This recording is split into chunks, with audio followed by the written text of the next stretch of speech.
Why do we say that humanity spent 300 years chasing the tail of light, only to discover at the last moment that we had been fooled for 3 centuries? Before the 17th century, everyone, including a genius like Descartes, believed the speed of light was infinite.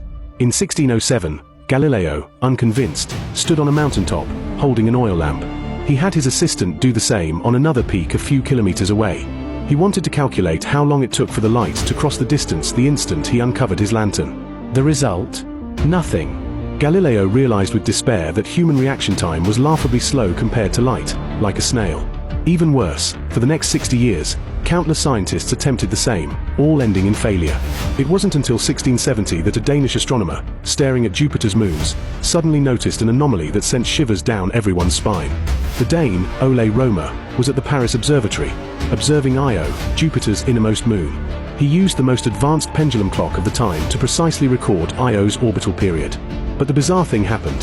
When Earth was moving away from Jupiter, Io's orbital period was precisely 13 seconds slower than when Earth was moving towards it. Do you know what this means? Either the moon's orbit perfectly synchronized with Earth's motion, or the speed of light was simply not infinite. Rømer chose the second answer. He began calculating furiously. By measuring the time difference of Io entering and leaving Jupiter's shadow, and combining it with the diameter of Earth's orbit, Rømer reached a world-shattering conclusion. The speed of light was approximately 230,000 kilometers per second. Although this figure was 25% lower than the actual value, it was the first time in human history that the infinite speed of light was assigned a concrete number. However, Rømer's discovery was met with furious rejection. The most ironic part was that his fiercest opponent was Cassini, the very man who had provided him with Earth's orbital data.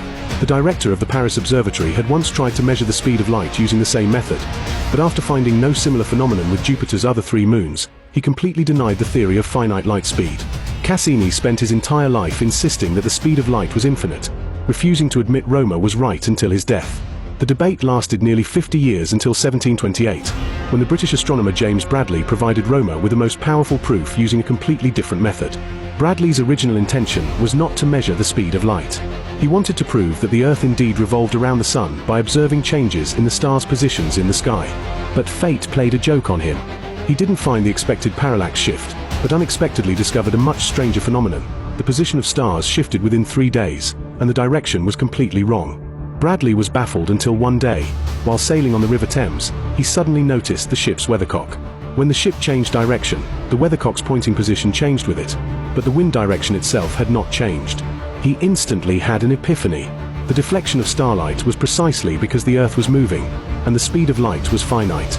Through geometric calculations, Bradley concluded that the speed of light was about 295,000 kilometers per second, with an error of only 2%. Even more astonishingly, he calculated that sunlight took 8 minutes and 12 seconds to reach Earth, a number almost perfectly consistent with today's precise value.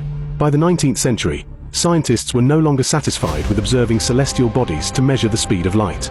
In 1849, the French physicist Hippolyte Fizeau designed a wild apparatus, a high-speed rotating wheel with 720 teeth.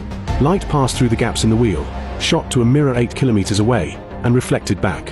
When the wheel's rotation speed reached a critical value, the outgoing light was perfectly blocked by a returning tooth, and the observer saw no light.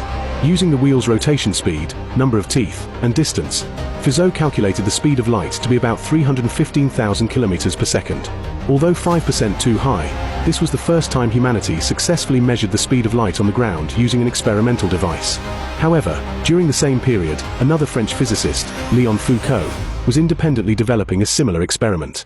The difference was that Foucault used a rotating mirror instead of a toothed wheel. Light shot from the source to the rotating mirror, bounced to a fixed mirror, returned to the rotating mirror, and finally reached the observer's eye. Because the mirror was rotating at high speed, the returning light appeared in a different position.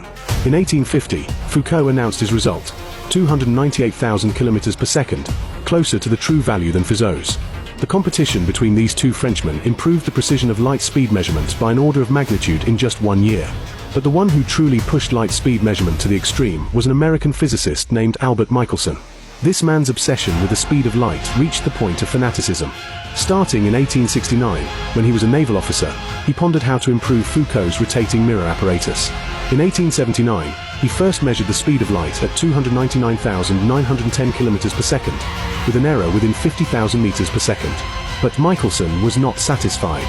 He continued to improve the equipment and extend the light path. By 1920, he planned an epic experiment, transmitting a light beam from Mount Wilson Observatory in Los Angeles to Mount Lookout, 35 kilometers away.